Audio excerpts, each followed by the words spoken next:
afternoon, everyone. Welcome back to Basscast Radio. I'm your host, Brian Carter.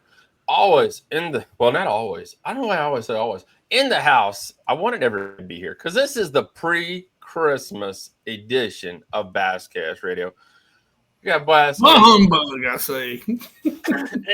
And Thomas Aaronsworth Fishing, the DMV, Hello. as always. And we got a special guest tonight, guys. Mr. Tyler Campbell is in the house. If you guys don't know already, Tyler just qualified, a couple weeks ago. He qualified to fish the 2025 Bassmaster Classic down in Texas. And that's where he is tonight. He is pre-practicing down in Texas before the cutoff date, which is January 1. So, Tyler, thank you for coming on the show and being a part of us tonight. Dude, we just love talking fishing. It sometimes goes left, it sometimes goes right, up, down. We hit it all here on Basscast Radio.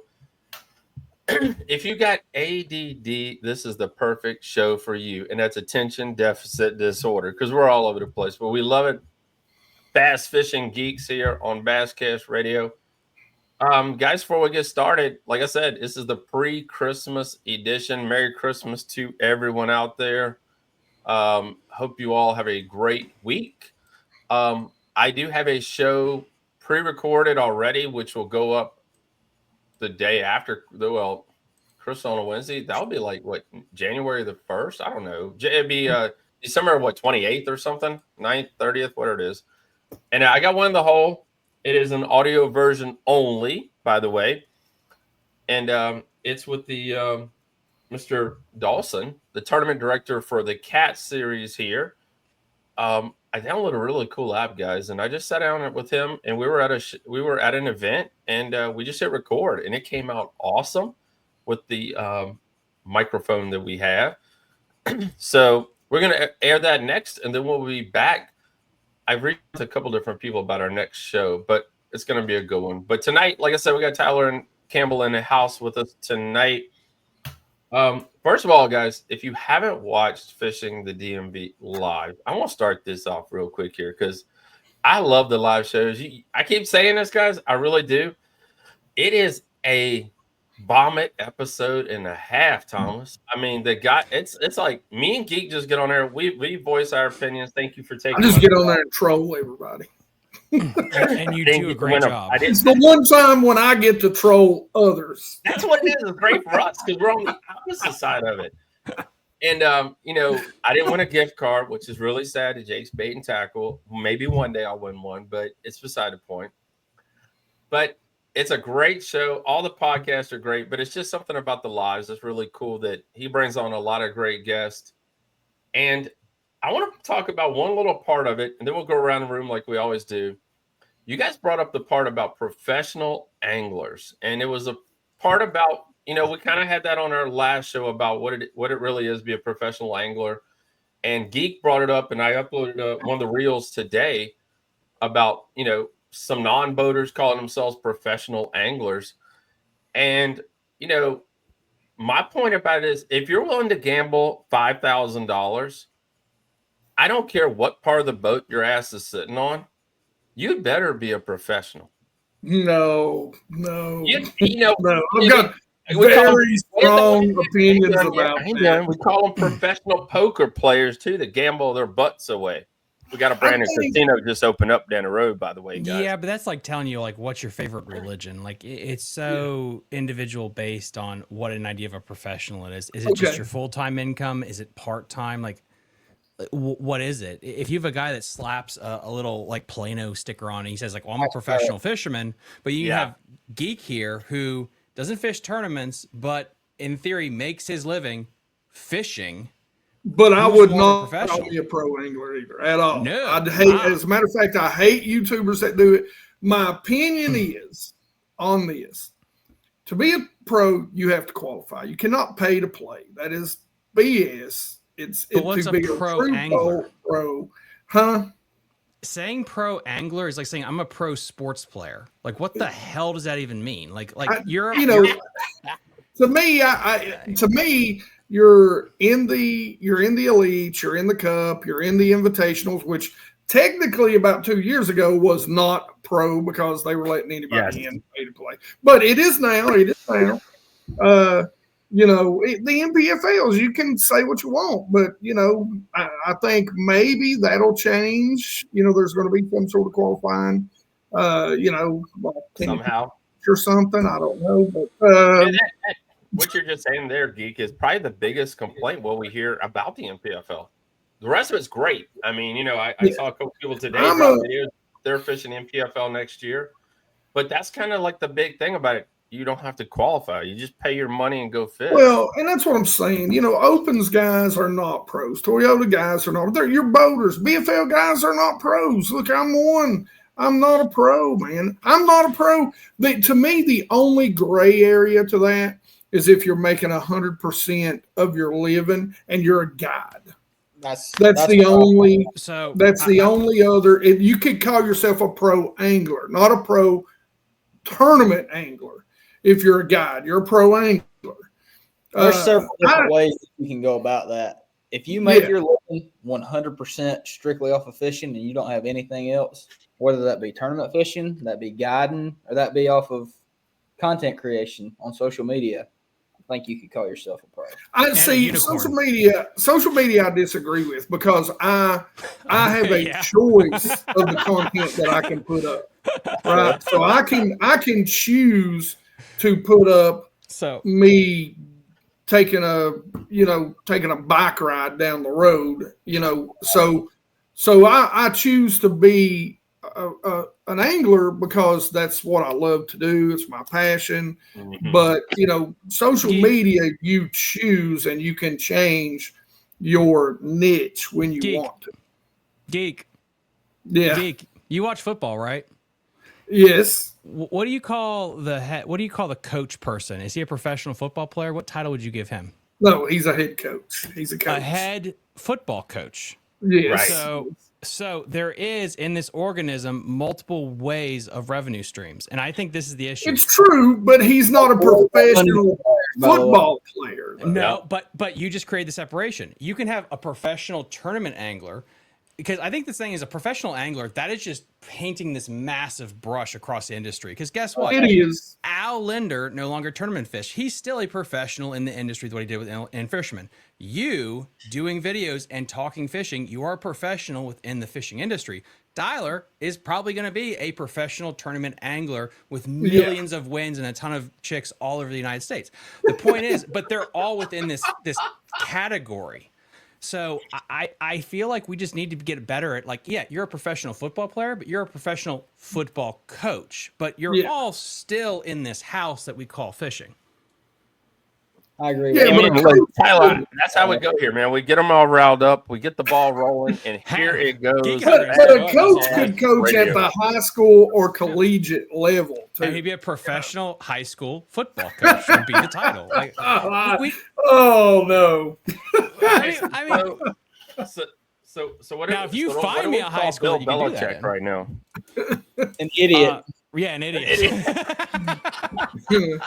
Yeah, I don't know about that move, man. Hey, but listen, one guy that I don't think anybody can question until it does fail is Bill Belichick. No one is better at stealing signs and plays than Bill. Did you guys? All right, we're going to. I think Bill must have poor money management because he must be really needing a job to go back into that. Mm-hmm. Got a 24-year-old girlfriend, for Christ's sake. I mean, well, nobody. The NFL nobody was ringing his doorbell. Nobody wanted him.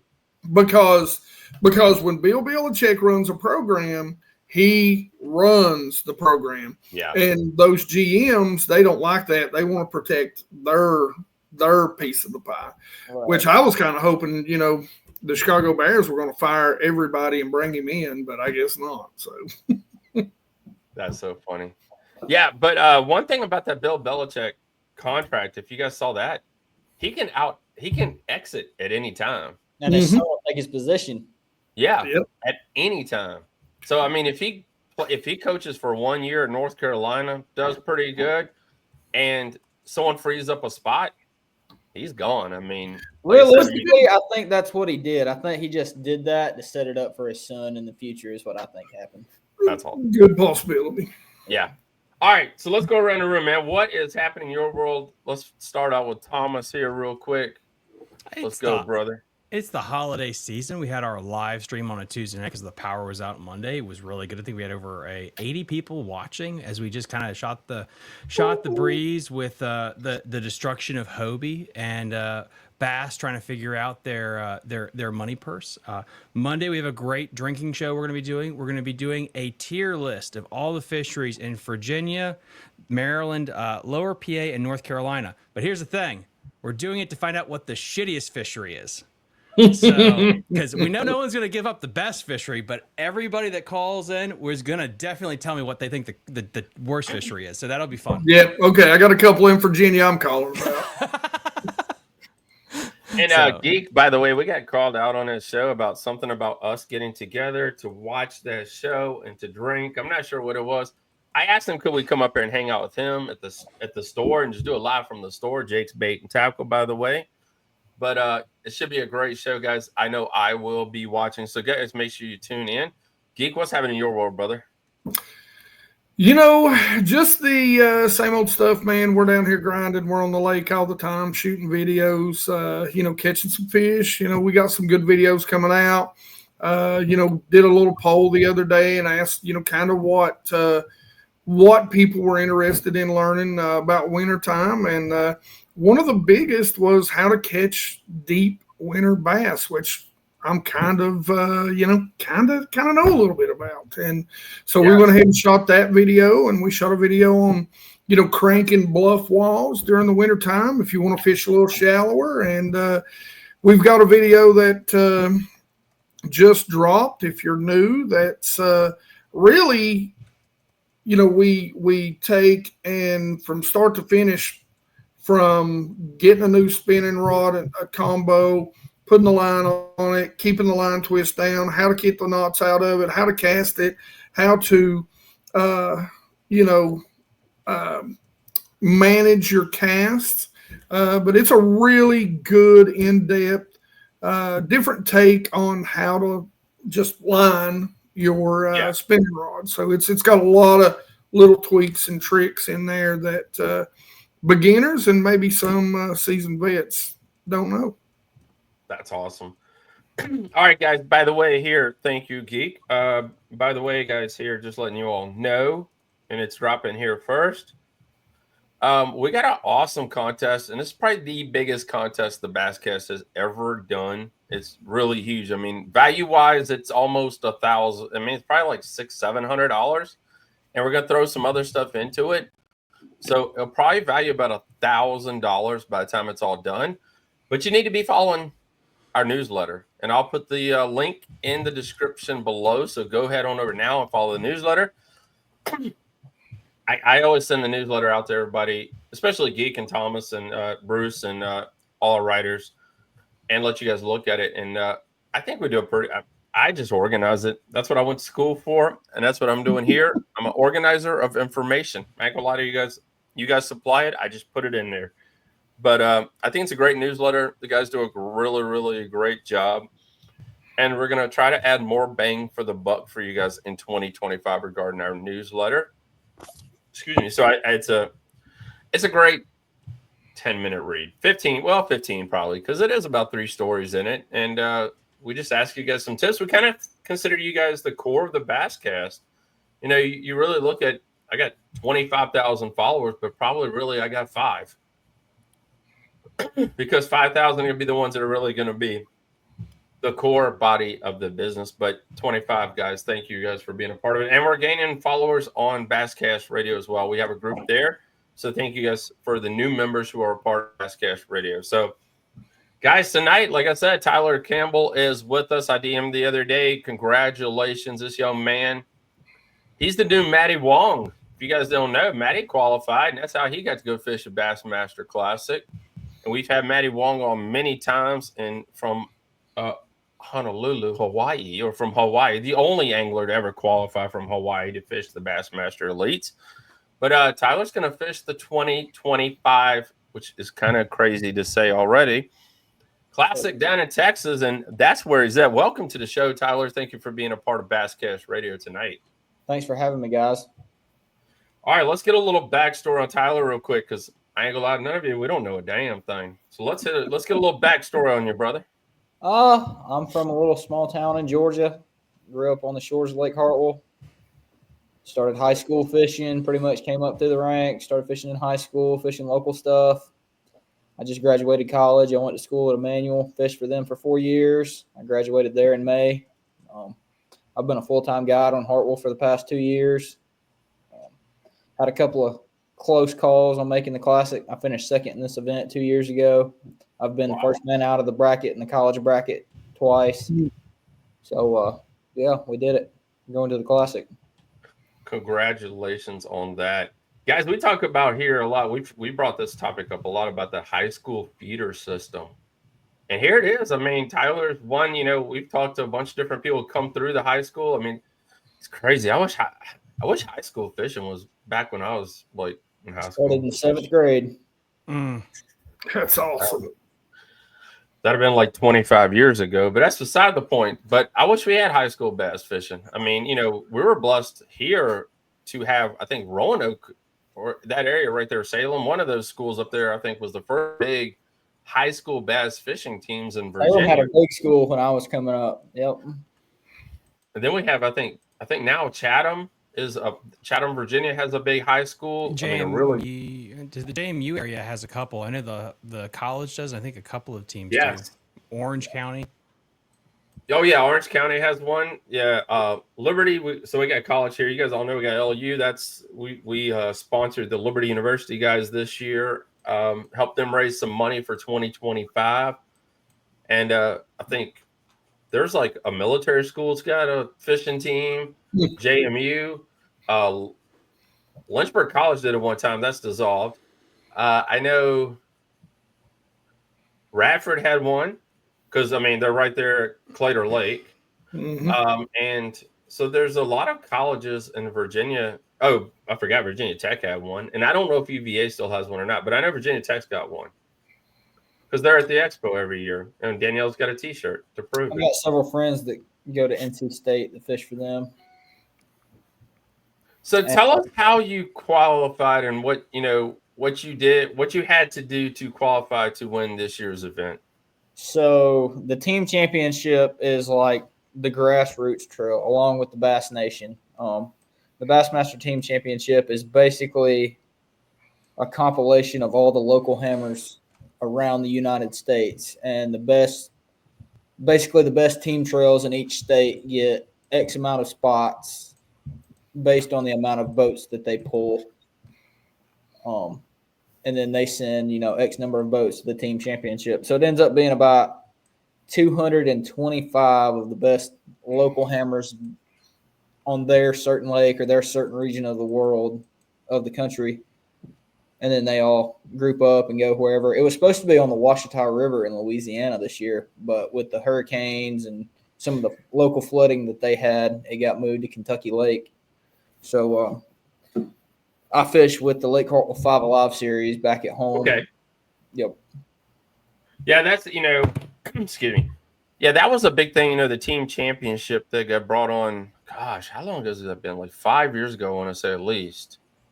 Because back in the day, I've been doing this now for 15 years. And back then in the day, the only way you could do is fish your local chapter. If you didn't fish through Bass Nation of Georgia, Bass Nation of Virginia, you couldn't qualify. But then they brought on the team championship, which guys, you can debate it or not. I don't think it's a great idea.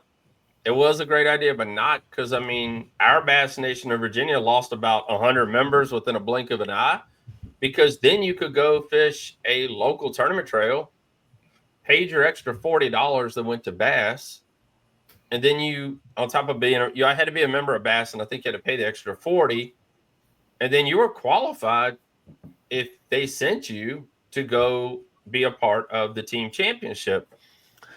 Now, I know here, and I don't know if it's been changed or not. We're under a brand new president, but they used to take a percentage in like the Bass Nation of Virginia, take a percentage of the winnings and losses, because the Virginia team, your team championship was not, team not championship, but your regular team clubs locally were just to get you qualified. You made a little bit of money, but it wasn't to like make a crap load of money. It was to help you go through the rankings to get you to your chance, which we've had Jeff Freeman and Jeff, got both of them Jeffs. Jeff Luger has made it twice, who doesn't live here anymore, and Jeff Freeman from Virginia make it to the Bassmaster Classic.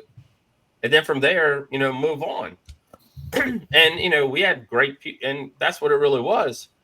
And they took a portion of that and paid your entry fee to go fish some of these events. Now, with the team championship, Tyler, you can back me up on this. You pay your own way all the way through. Yes. So sponsors and you guiding pretty much pay for you to get into where you're going to fish the Classic. 100%. Which to me in Tennessee, I don't know how it is for you, Tyler, but the team trail is way tougher. It's way harder to qualify. These boys around my house will beat your eyeballs in. Yeah. We've got the Morristown Marine Team Trail. Mm-hmm. And I mean, that team trail averages 235 boats. And then the Tennessee Team Trail, which is a little bit smaller, but that's still a pretty big one out of down around Knoxville area. So it's, I don't know, on the western end of the state, but that Morristown Marine Team Trail now, brother, that's basically every state or every region of the country has one of those. Whether it be Tennessee, Virginia with Angler's Choice, or Alabama Team Trail, ABT. We've got the Skeeter Trail in Georgia. Those boys will beat your eyeballs in no matter where you're at. So here's some quick really news for you guys. Angler's Choice will not be a part of the team trail in 2025. That has been dissolved.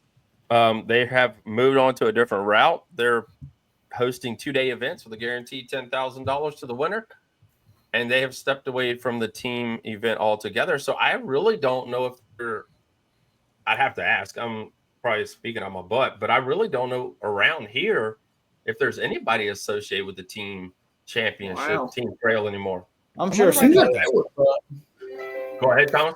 I said I'm sure somebody will step up, whether it be one of the cat trails or doesn't what's that other team trail? CBC, Carolina Bass Challenge. They do several events in North Carolina. I'm sure somebody like that will step up and take that spot. What were you gonna say, Thomas? I had a question really about getting into guiding and everything like that. Like, what got you into the guiding? Do you want to know the truth or a lie?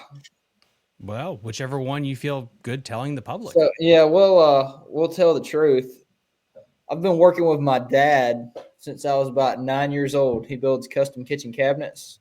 And years of sweat equity working my butt off during the summer made me realize that, man, I really, really don't want to do this anymore. So I took the talents that God gave me and I decided to jump into guiding. And I didn't I would do 4 or 5 trips a year, taking friends and family or like some of my dad's clients or, people that come into town visiting want to just go fishing. I did that kind of deal, not for hire or anything. But last year I was like, man, I think I can do this and I want to do it. So built a website and hit the ground running with it. And we've been going at it ever since. Are you just limited to Hartwell?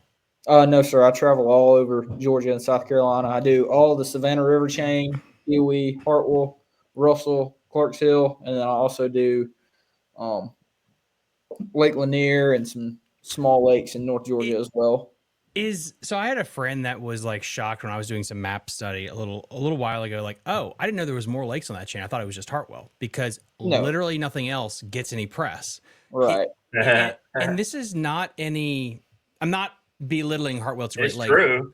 But it is true. But like as a guide and a local, do people in the national area sleep on Russell, Clarks Hill? I think Jacobson's an interesting beast way up in the mountains above Kiwi. But do people sleep? Joe Cassie? Yes. I always get that wrong. Joe Cassie.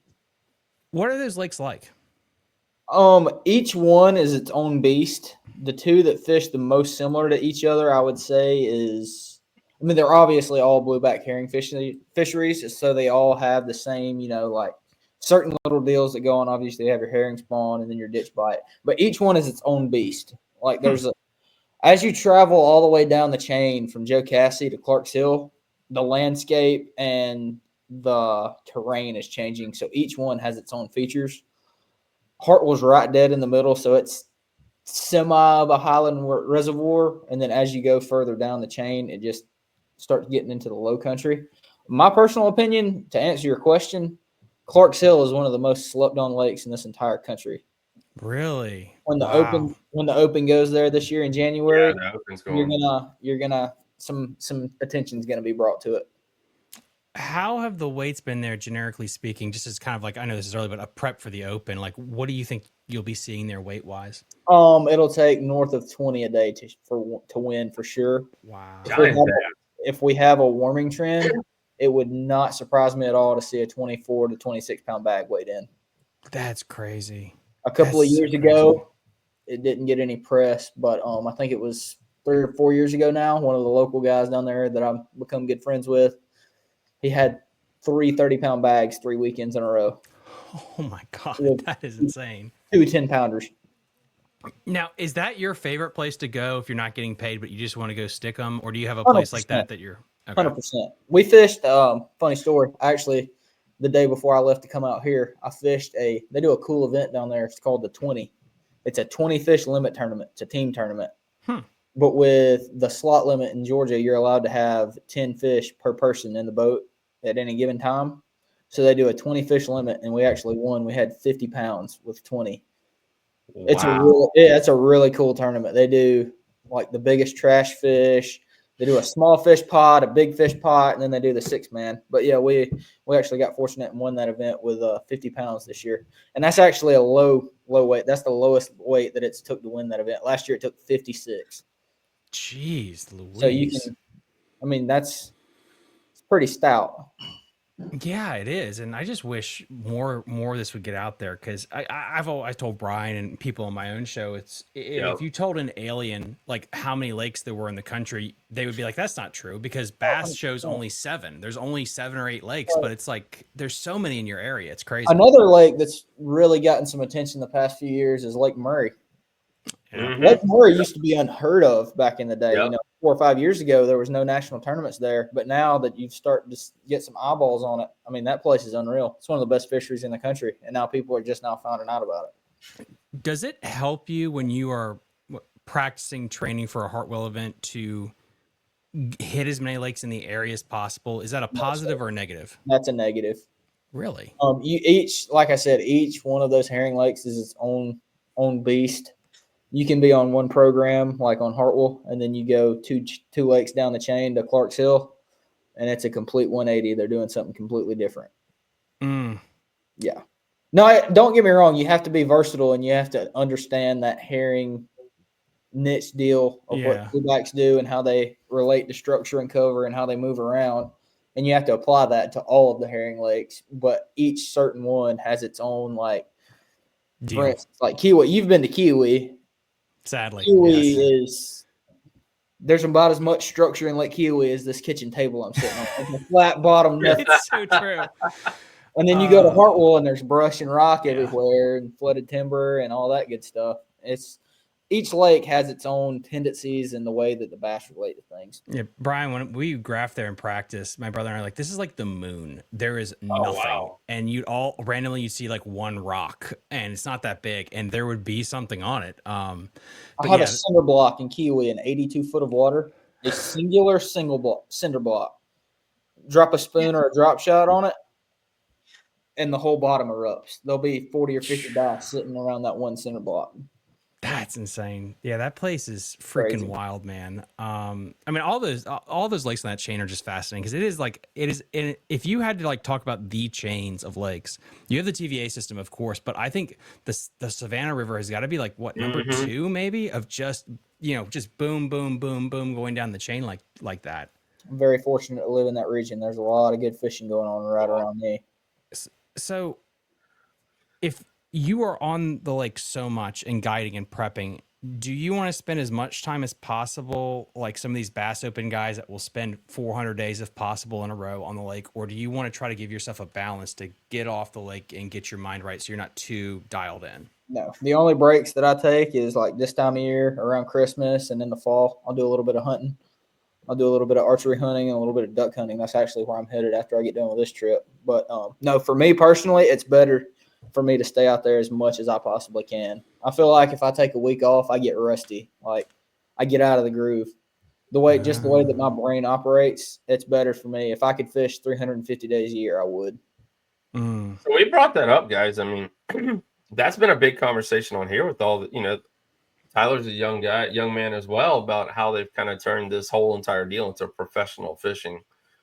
Instead of being a weekend kind of angler, weekend warrior type deal, where they spend hours and hours on the water practicing and hitting different lakes. And, I don't want to bring this up, but that was one of the things that we heard about a lot during the elite season when, Trey McKinney was, Trey and McKinney and JT Tompkins and all the rest of them were kind of tearing it up and having great finishes, but they had turned their fishing career into a job. It's because when they leave the house in January, they don't go back home until August when the season's over. They go from event to event to event to event pre-practicing. I scanning the whole entire lake, literally from one end to the other. I was talking to a buddy of mine today. There's no replacement. There is absolutely no replacement for time on the water. It really doesn't matter what lake you're on. The more time you're on the water, the better you're going to be. And it really doesn't matter what tools you have. Exactly. So the entire time that you're on the lake, you're collecting data. You never stop mining. Whether you use, the big topic is live scope. All live scope is to me is a data collection device. Yeah, I agree. All live scope does for me, and I love live scope. It's like I always say, I'm up here in Northeast Tennessee. We've been using live scope forever. So what amazes me about that one is, we've been using it before it ever got big on, anybody used it on the pros, and no one really was complaining about it around here, so when everybody got all pissy about it, I was kind of surprised. Everybody around here loves it. But what about the cliche of the guy that just he sees the lake for the first time with a different set of eyes and he does extremely well fishing stuff that the locals overlook because they're too in the weeds? Do you think there's something to that where you can be on your lake too much and you get too granular? 100%. That's why it's good to keep an open mind. Yeah, you gotta be able to weed out the information.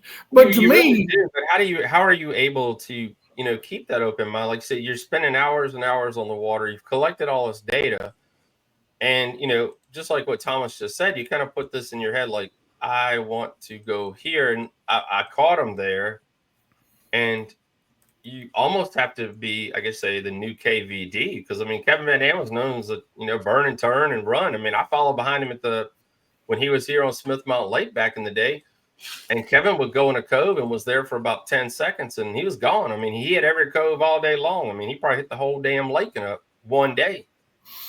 But he still had practice, and he still understood those hummingbird side imaging better than most guys did.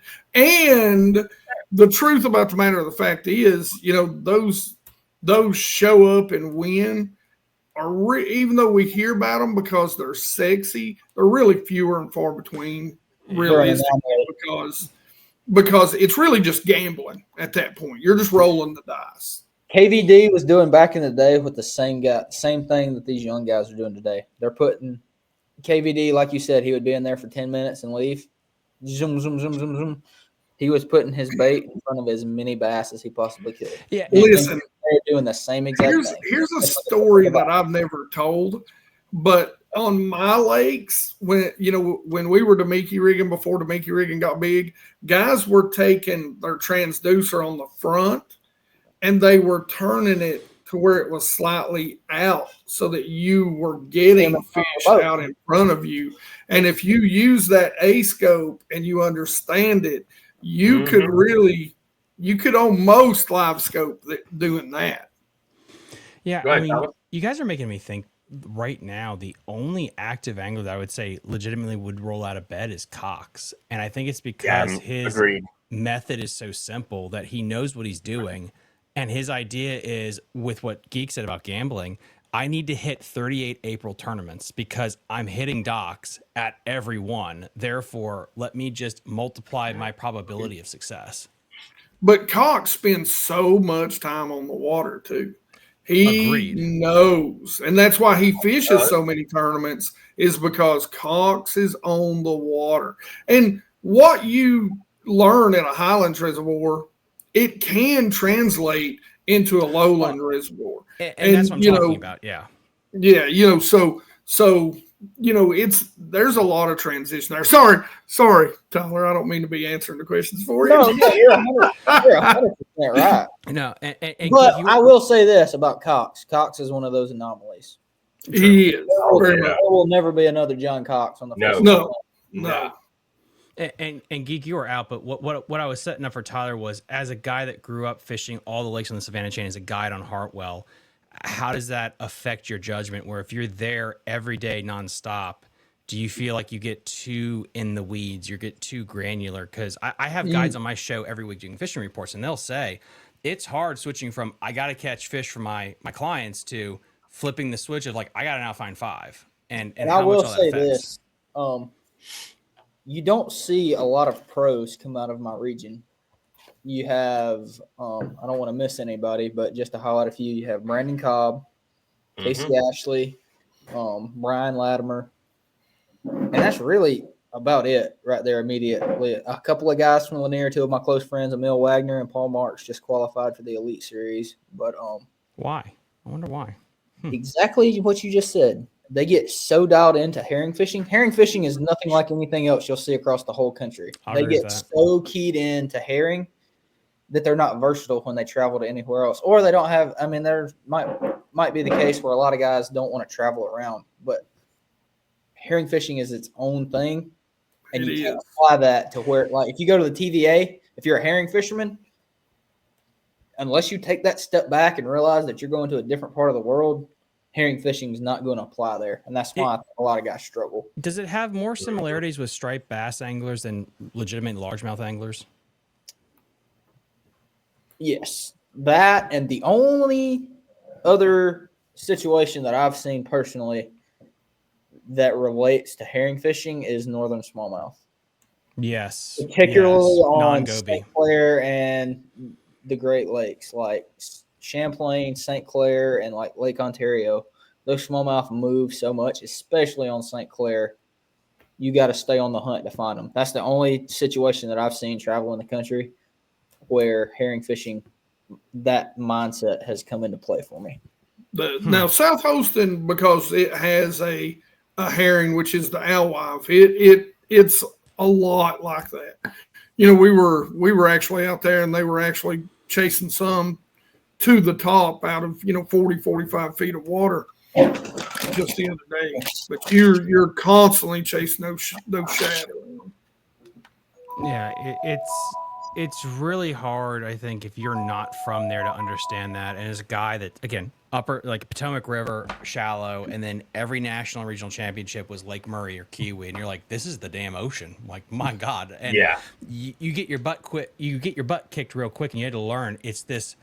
I get the mindset of burning gas, 3 casts move. It's proving that if you took a guy from that area and told him, like, you're going to go into the Potomac and you go put your blades down and not move for 8 hours, they start getting the shakes. Like, it's like, I can't, this is weird. It's such a cultural difference down there. That is the number one thing that I have to teach people when I'm guiding, especially in the summertime. It's hot, herring are moving around. We'll pull up and fish somewhere for literally 2 minutes, and I say it's time to go. And they get frustrated with me because they don't understand. Yeah. Do you not understand if we could just sit on this one spot all day, it'd be way cheaper for me. I wouldn't have to burn the gas. But if you want to have the best success, you got to stay moving. That's the one thing I can't hammer home enough when people come to herring lakes is moving a lot. How much has, and I know Geek can answer this, but I'd like Tyler's opinion here. Is like, how much did LiveScope change the way you view the behavior of bass and blueback herring? Complete 180. It changed everything. What can you divulge?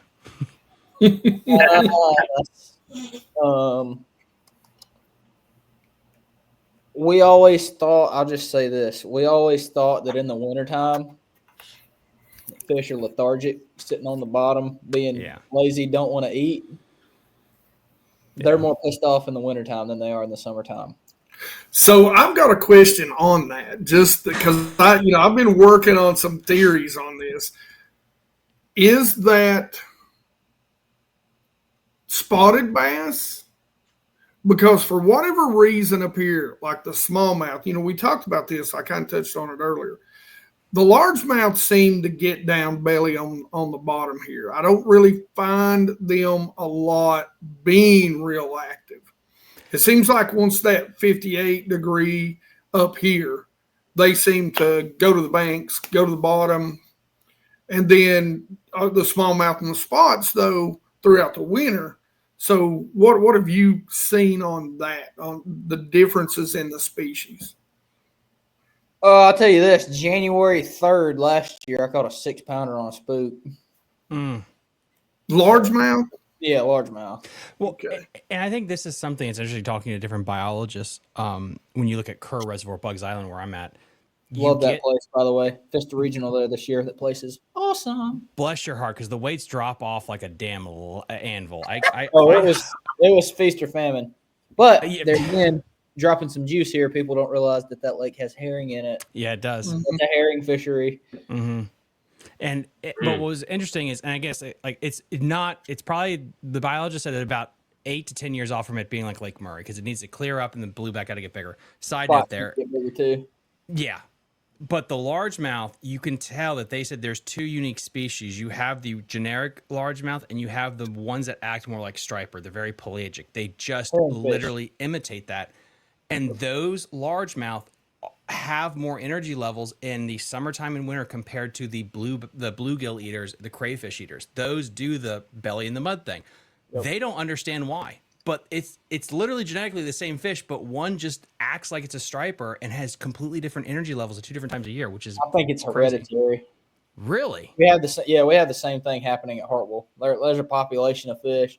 Several guys that once the water hits 55 from November to March, they're going to have high teens to low 20s every weekend, and it's just that group of shallow largemouth that bite. But I think there's a group of fish that get stocked and introduced to these lakes and in certain regions of the lake.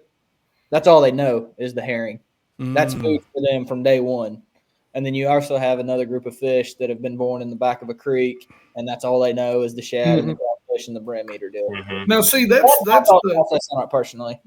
During the summer up here, your largemouth come out, and they're in huge schools. I mean, out, in ultra clear water, 15, 20 feet, they're out there chasing shad over 130 foot of water. But during the wintertime, it just seems like the largemouth up here, they are not out there. Well, I don't know. I don't seem to I just can't figure out what happens to them. Guys, I just want to say my computer's on 9%. If it dies, I apologize. Okay. Oh, plug it in. I don't have one. Oh, no. All right, well, let's zoom through this real quick. Get out here to get you out of here. It's all good. Question about the event itself. We haven't really hit on that too much, but you finished the day with a nice heck of a sack. The final day, 22-5. How do you think that Kentucky Lake played into your wheelhouse? Like you said, you've been pretty close in the past. Different lakes, because like you said, they go to different lakes each and every year. Mm-hmm. But how do you feel that this lake played into your wheelhouse for you to get the win in 2024? I've been going to the TVA for a lot of years. Like I said, I fished high school national championships there in high school. It seems like every year throughout college, we had 4 or 5 events on the TVA. If I'm not fishing at home, the TVA is where I want to be. I feel like that's my second home. I love the TVA. And I've just had I don't know. It's not necessarily the TVA. Well, obviously it is, but it's the current more than anything. Oh, yeah. I've been able to understand how current helps bass relate to stuff. And I've always had that mindset when I go to the TVA. And it was just a perfect storm this up there of giant smallmouth and current breaks, and everything just lined up right for that week. And you were talking about going there at different times. I mean, I guess you did practice for this event Yes, prior we did. to the cutoff and all that. No, stuff. I didn't actually. You didn't? Okay. No, I didn't. I've been so busy at home and finishing. So you went up there on a wing and a prayer here. I mean, like we were talking about earlier. Last time I had been up there prior to this event was for a college event last September. Wow. Lots of past history then. Yeah, a year and 2 months ago, I think. But it's even then, the carp situation just keeps getting better and better. It seems like the past 3 years, every time I go, the lake just gets better and better. Thank God. Yeah. Yeah. She's back to her old ways now. I've been keeping up all year with some tournament results and, people that live up in that area that fish up there often. She's back to her old ways for sure. I didn't have in my bingo card that the Asian carp would make the smallmouth bass fishing better or whatever happened, but how Killed all of the largemouth. Yeah. That's what I think happened. I think it took such a decimation on the largemouth that it just gave the opportunity for the smallmouth to explode. Largemouth are like me. They're fat and lazy. Yep. Come on, Pete. Yeah. And those smallmouth are crackheads. I think 7 of the 15 that I weighed in, every single one of them had one of these in the back of their throat, a 7 or 8 inch gizzard. Wow. Do you think we could ever see a mega bag come out of Kentucky Lake for smallmouth? I mean, the dude that won the event had 25.9 the second day. That's pretty. We could break close to 30 then, potentially. He had 2 6s that day, so I think a 30-pound bag on the right day is definitely. That would be insane. There were 2 bags over 25 caught the second day of that event. That's so cool. That's pretty freaking awesome. Geek, go there to do a video. Yeah, no joke. That's still a little bit of a drive for me. Chick is like 5 hours. That's like, about 8 or 10, something like that. I'm going to try to find a charger. I'm going to move locations for a minute. All right, he's gonna move locations real quick so we don't lose him here. Yeah. But yeah, guys, he qualified to fish the 2025 Bassmaster Classic, March the 21st through 23rd on Lake Ray Roberts in Fort Worth, Tennessee. And that's where he's at now. He is down there pre-practicing. Like I said earlier, the cutoff is right around the corner. I know you probably. Boom! I heard it. There we go. We plugged in. How's practice been so far? I couldn't tell you. I haven't made a cast yet. He's there and hasn't made a cast, so he's still watching YouTube and he's still looking at Google Maps. I've put 35 hours on my motor while I've been here. So what are you noticing? I know you're looking at your screen. You're looking at live scope. What's for someone who's never fished the lake before or going down just for the Bassmaster Classic? What do you think we should expect? Big weights for sure. Just doing some tournament results in the past. You're going to see several 30-pound bags weighed in. It's not going to be anything like it was in the 21 Classic when they came in the summer and it was flooded. This one's going to be a smash fest. It's going to take, I'm going to say, mid to high 20s a day to win. I think probably I wouldn't surprise me if you see 75 pounds win this event. Now, what's the lake itself? I mean, what type of a lake is it? I mean, a lot of trees, a lot of lay down, a lot of is it a lot of flooded timber? Food. What do we look? What the bass feeding on down there? A lot of flooded timber, a lot of rock. It reminds me a lot of like Fort Gibson Lake in Oklahoma. Okay. It's like Grand Lake, Fort Gibson, a lot of like bluffy shelf rock, stuff like that. And there is a ton of flooded timber. This is a very treacherous lake. I think he moved and he lost internet when he moved. Oh. That's the thumbnail right there. That is a thumbnail right there. Right there. You're good, man. So give us a look at the event, your thoughts on it. Like I said, you're talking about earlier, 30-plus pound bags. For you guys that don't play fantasy fishing with the basscast.com, we have fantasy fishing every year, and he's dropping some hints right here for you all to get ready. If you know an angler who ain't going to catch over 30, you better not pick him. Yeah, so don't pick me. All right. But, yeah, a lot of flooded timber. I think you're going to see this one set up similar to some of the events that we've seen in Texas in the past, a Toledo Bend type fishery. A lot of deep trees, a lot of I think the main forages are going to be gizzard shad, thread fins, that kind of stuff. It's going to be typical Texas tournament pre-spawn. Right. We might have a warming trend. You might see some fish spawning. That wouldn't surprise me at all. But don't ask a crazy question. What's the weather like then in March in Texas? I've never been here in March. I really don't know. Never, I can tell you one thing. I don't either. It was 80 degrees. I was idling in a t-shirt yesterday, and it was 32 when I woke up this morning. Okay, so I would imagine there's going to be some big swings everywhere else. So earlier I had a phone call with Scott from the Big Bass Tour. I'm working on schedules for next year.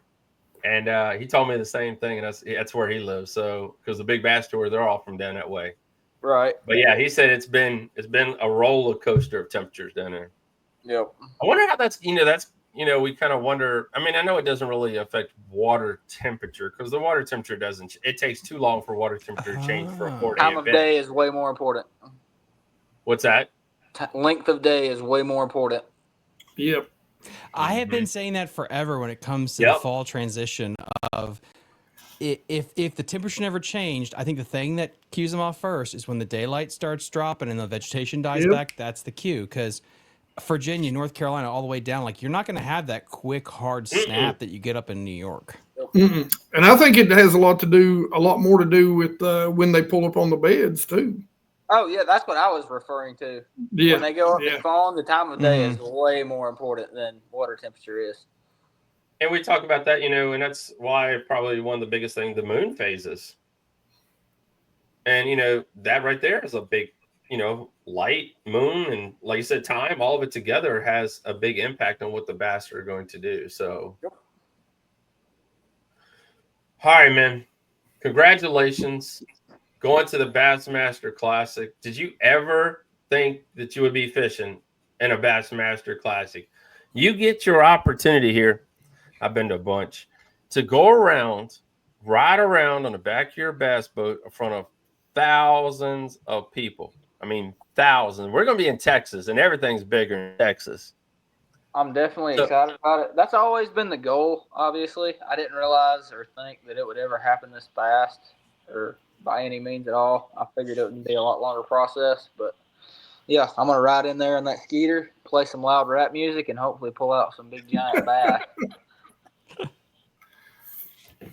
The thing about the Classic, and this is one thing that I've talked to a lot of guys that have made the Classic through the team series, through the Bass Nation series, and the Classic is a different beast. You got media. There's probably like 500 media people there that want to talk to you. There's media day, and you kind of get lost in this whole entire media thing. I mean, really do. I mean, it gets really, really, you practice, you get a day off, it's media day, and then you go fish a tournament. So it is nonstop. It's a different world. This whole entire Thursday, Friday, Saturday, Sunday, Thursday, Friday, like 5-6 days. It's going to be the fast, huh? It's more than that. Our official practice days are the 13th, 14th, and 15th. And then the tournament doesn't start till the 21st. Well, what I'm saying is I understand the first part, but I'm talking about when the ball really starts. Absolutely. I see what you're saying. Yeah. It is probably the fastest week of your whole entire life because it is nonstop from the time you wake up to the time you go to bed. And it's something that a lot of the young, I can say young anglers, but a lot of anglers are not used to, or, it'll help, it kind of hurts them, to be honest, because, they get so wrapped up in that moment, and I ain't gonna say they forget about the event, but you're kind of playing both at the same time.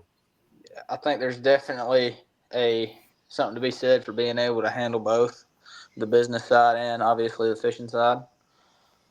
I'm just going to try to stay present in the moment with whatever's going on and try to take care of business no matter where I'm at. I'm excited about it.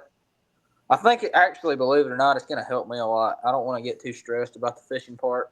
I think staying off the water and the media day and, Night of Champions and all that fun stuff, I'm excited about it. I think that's going to help me get my mind off of it. But it's going to be a grind. There's no doubt about that. Long nights and early mornings for sure. You will sleep for a week after this thing is over. No, probably not. I think our next Open's right after this event. Oh my God. Dang. Yeah. Yeah, people don't understand that for me as well. It's like we go to the Classic, we come home, then the season starts. Yep. And then we're gone for like till July.